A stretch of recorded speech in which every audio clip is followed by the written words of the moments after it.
fiery horse with the speed of light, a cloud of dust, and a hearty hi-yo silver, the Lone Ranger.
With his faithful Indian companion Tonto, the daring and resourceful masked rider of the plains led the fight for law and order in the early western United States. Nowhere in the pages of history can one find a greater champion of justice. Return with us now to those thrilling days of yesteryear. From out of the past come the thundering hoofbeats of the great horse Silver. The Lone Ranger rides again. Come on, Silver. Let's go, big fellow. Hi-yo, Silver. Away!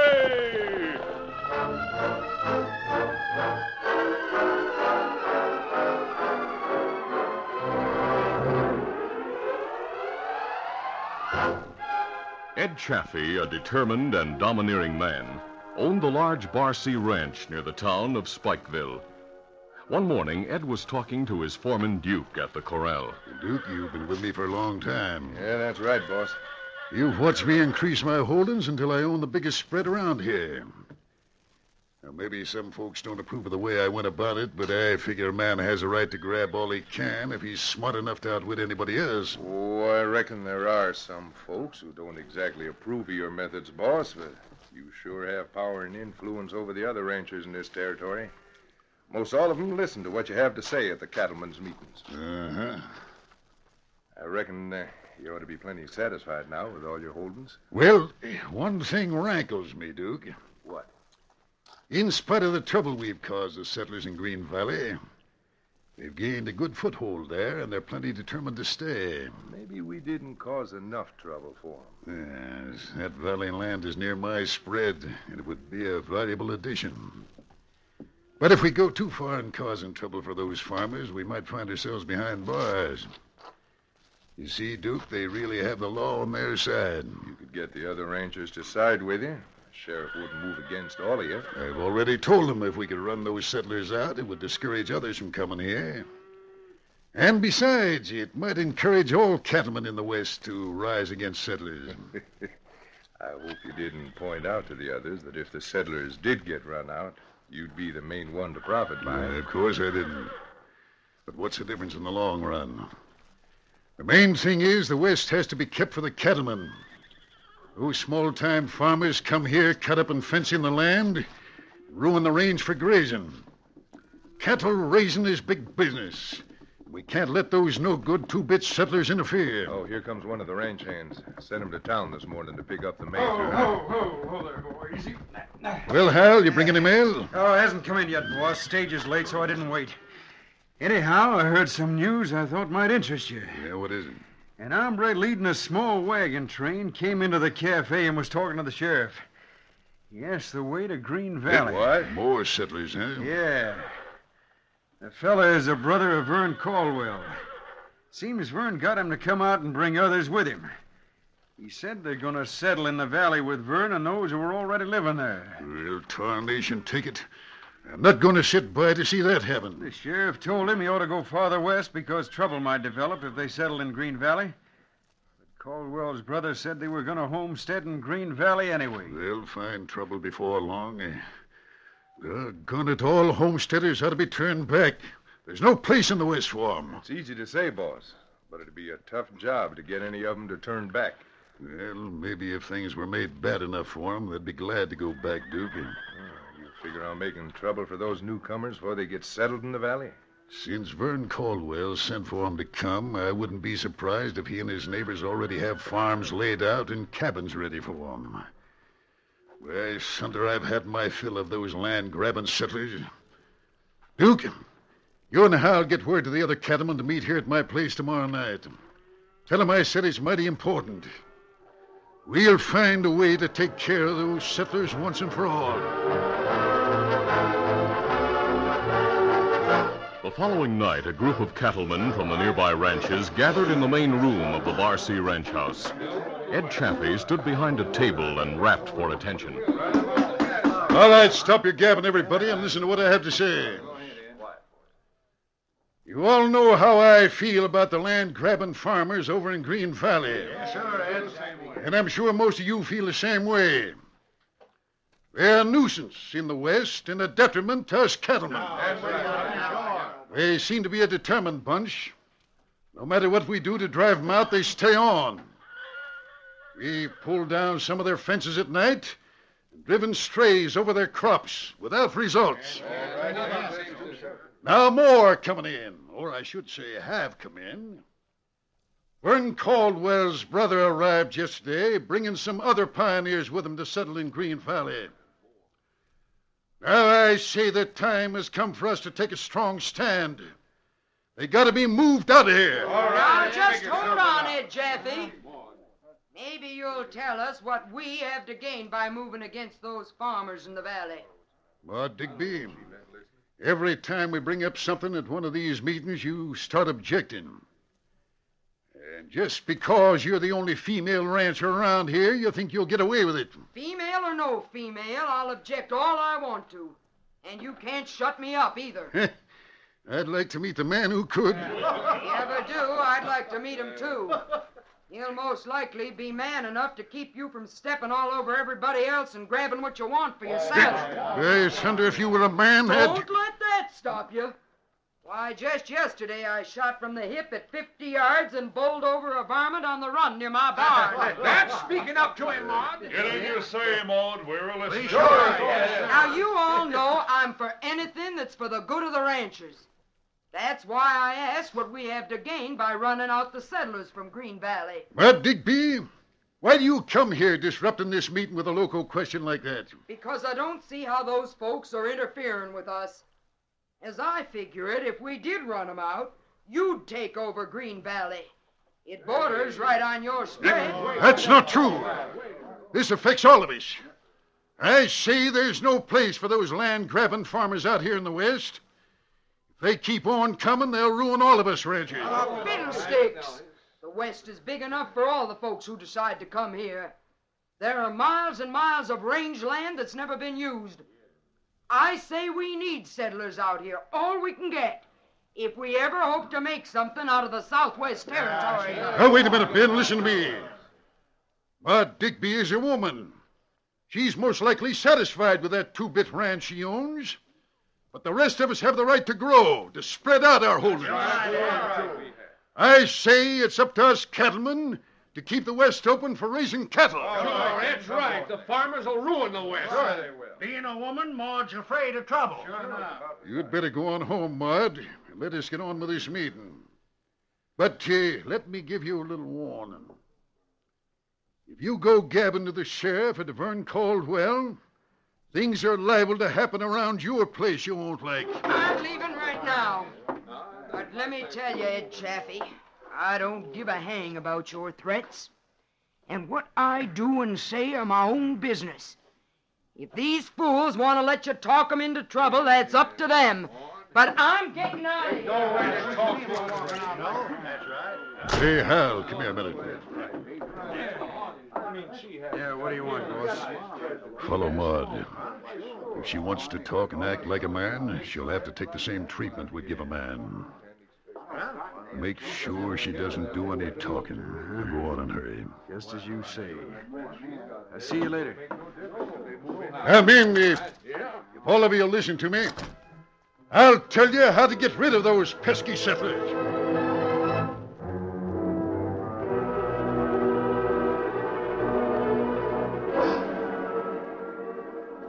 In the hills outside of Spikeville, the Lone Ranger and Tonto had pitched camp and sat near a campfire which had burned to a mass of glowing embers. The masked man looked up at the full moon, then spoke. The moon makes it possible to see for some distance, Tonto. Moon plenty bright, Kimasabi. One more day of travel should get us to the mission. It long time since we see Padre. Came from down trail. Hurry, we'll saddle the horses and find out what's going on.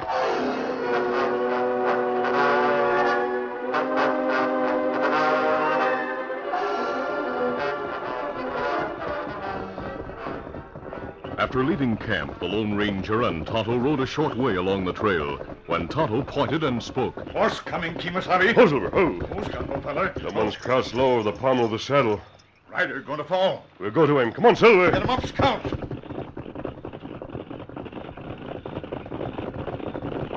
Ho there. Ho, Silver, ho. The rider's falling. I have him. Me help. Place him on the ground. Easy, steady, big fella. I'll remove his hat. Tonto, this is a woman. Her have wound in arm. Me get first aid kit. Yes, hurry.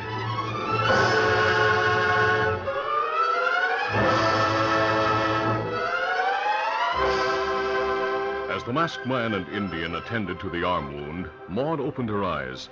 Then she tried to rise as she spoke weakly. A masked hombre.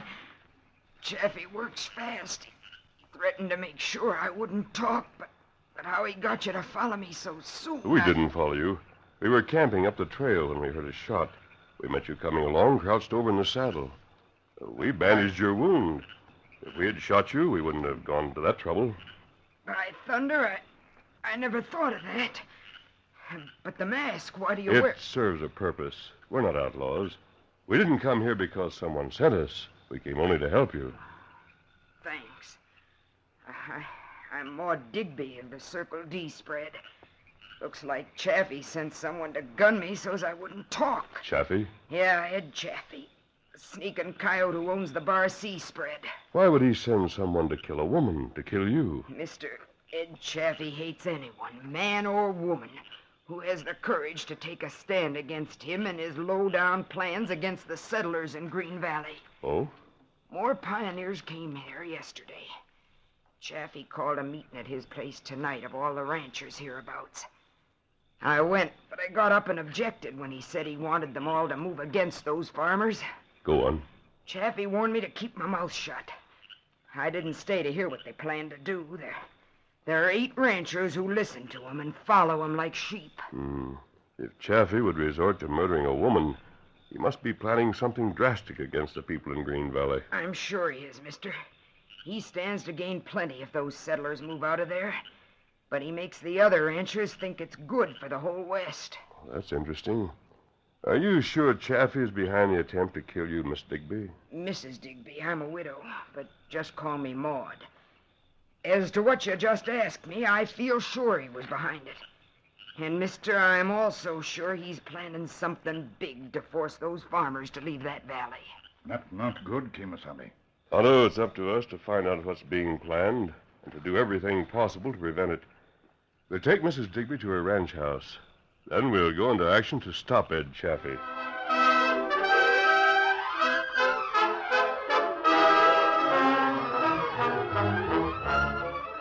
The curtain falls on the first act of our Lone Ranger adventure. Before the next exciting scenes, please permit us to pause for just a few moments.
Now to continue.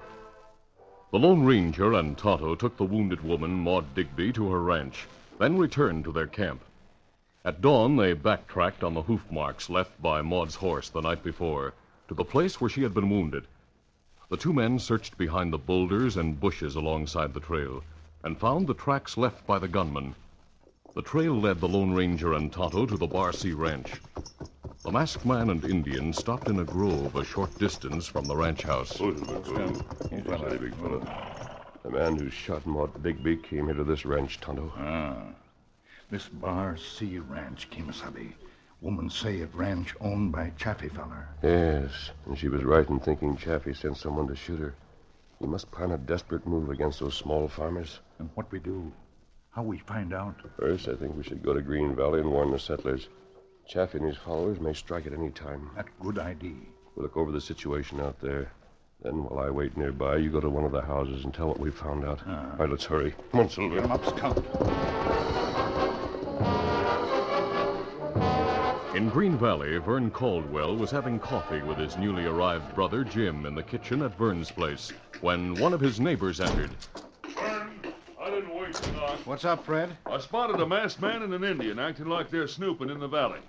I followed them along the east side, and then they rode back along the west side, so I come right here to tell you. And I made sure they didn't see me. Where are they now? Over near Jim's new cabin, snooping. I reckon Chappie hired them to cause more trouble. Yeah. What are we going to do, Vern? Leave it to me. Fred, get a couple more men and meet us out front. All right. We'll go to Jim's cabin and try to surprise those two hombres.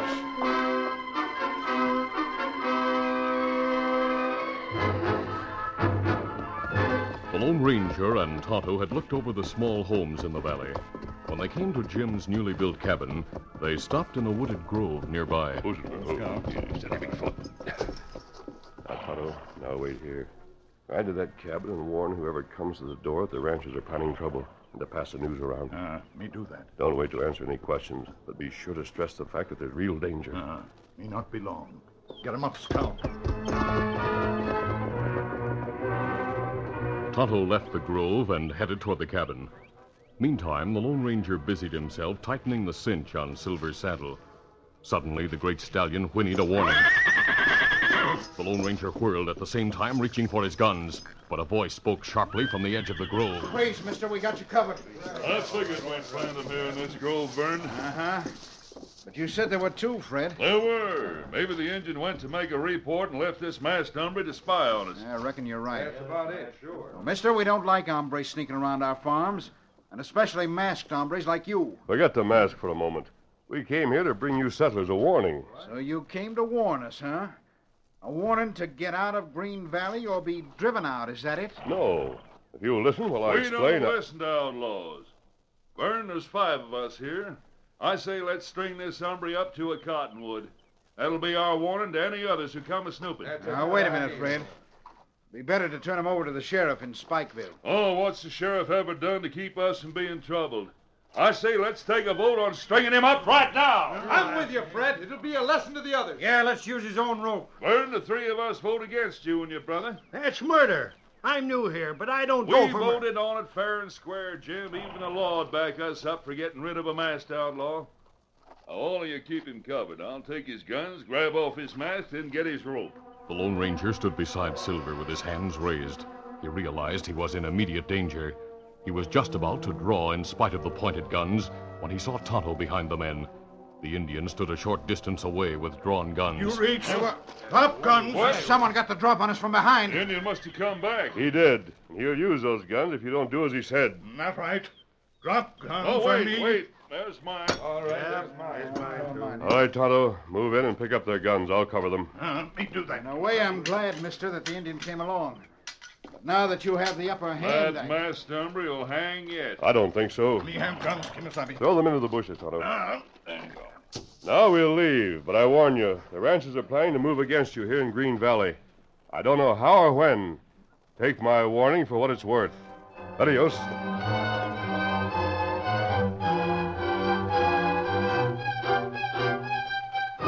After the Lone Ranger and Tonto left, Vern Caldwell sent one of the settlers to town to tell the sheriff what had happened and to tell of the warning given by the masked man. Meantime, the Lone Ranger and Tonto rode to the Circle D Ranch to talk to Maud Digby. They found Maud up and around and feeling much better. They told of what took place in the valley. Maud said, The one called Vern, who you said objected to using the rope on you, is Vern Caldwell. He's sort of the leader of the settlers in the valley. The man called Fred wanted to go through with the hanging. Well, mister, some of those settlers are hot-headed and bitter about all the trouble the ranchers have caused them. Yes, I understand that. We don't know what Chaffee and his crowd plan. Tonto and I'll take turns watching the trail to the valley tonight. They come along, we'll take a shortcut to give warning to the settlers. I'm sure I can ride all right, and those valley farmers know how I feel. I'll ride to the valley this afternoon and tell them to be on guard. What's more, I'll tell them about you and Tonto, too, so they'll be friendly if you go there to give warning and help them. All right, Maud, that's a fine idea. I feel certain nothing will happen before dark. Take your time riding to the valley. Tonto will go with you to see that you get there safely. Then we come back and watch Lone Ranger. Tonto rode to the valley with Maud Digby, and it was about dusk when he joined the Lone Ranger at their camp. Then they rode to a hiding place along the branch trail to the valley. They dismounted in a gully near the trail and waited patiently.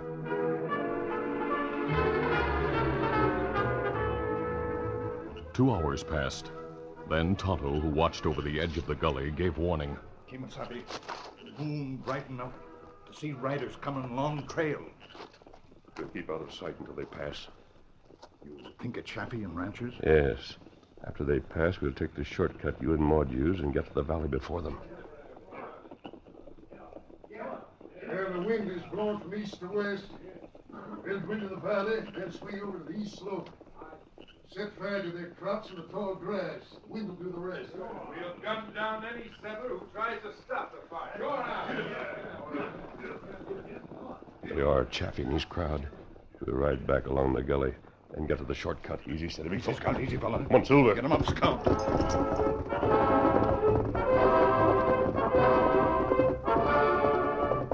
The Lone Ranger and Tonto rode at a gallop into the valley. Suddenly, their way was blocked by several riders who came from hiding and faced them on the trail. Scout, hold, fella. Hold your fire, men. They're the masked man and Indian Maud Digby told us about it. We've come to warn you and help you. The ranchers led by Chaffee are on the way to burn you out. Burn us out. Now, if you'll listen, I'll tell you how to catch them in the act and avoid gunplay. After what Maud told us, mister, we'll listen. The sheriff and his deputy are waiting at my place. Good. I'll tell you my plan. Then send for the sheriff and the other settlers. When Ed Chaffee and the ranchers reached the entrance to the valley, they swung eastward, then followed a narrow trail along the east slope. Easy. Oh, yeah. Well, there's nobody inside. Lights in their cabins show they don't expect trouble. After we set fire to their crops and tall grass, it'll take them a while to realize what's happening. Yeah. We'll follow along behind the fire and shoot at anybody who shows up. Oh, there. Easy now. Now, each of you has an oiled cloth in his saddlebag. Right. Get it. Then we'll form a line and set things blazing. Here's mine. I'll give you time to move into a line. And when you see me light my torch, you do the same to yours. Get the torches out so as to have them ready. Yeah, I'm ready. Good thing the Digby woman didn't stay with us. She would have tried to stop this. Of course, since she had that accident, she won't do any yapping. Shut up, pal. Get going with the others. Reach on me. There are guns covering you from every side. Hey, what's this? Hey, men in the tall grass. Yeah, and others on horses among the trees. Ed, there was the sheriff's voice. He's back there on his horse. Well, use your guns, men.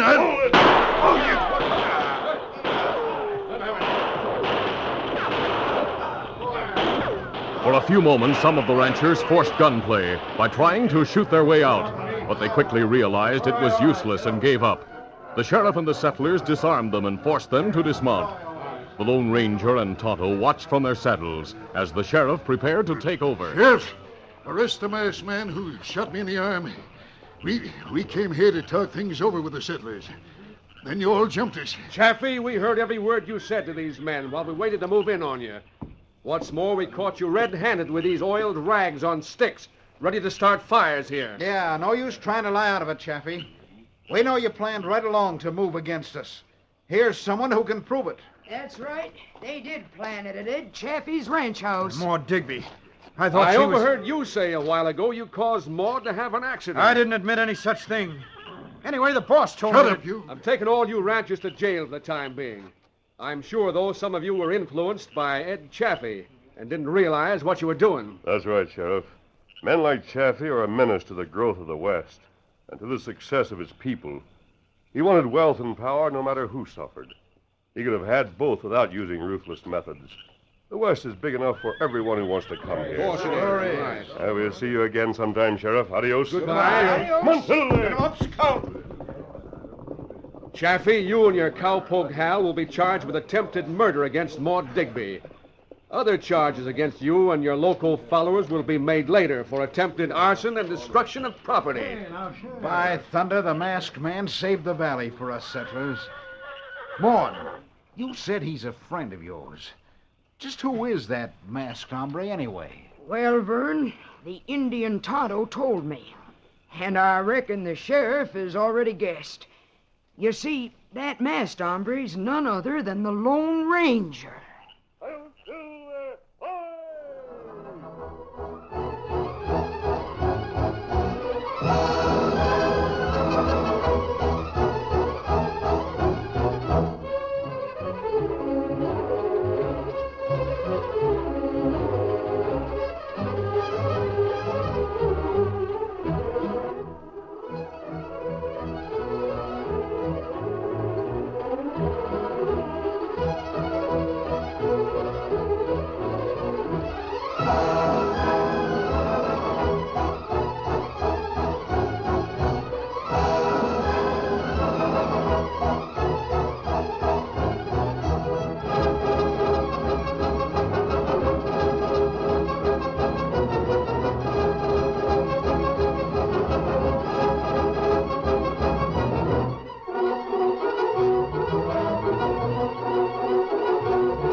This is a feature of the Lone Ranger Incorporated, created by George W. Trendle, produced by Trendle Campbell Muir Incorporated, directed by Charles D. Livingston, and edited by Fran Stryker. The part of the Lone Ranger is played by Brace Beamer.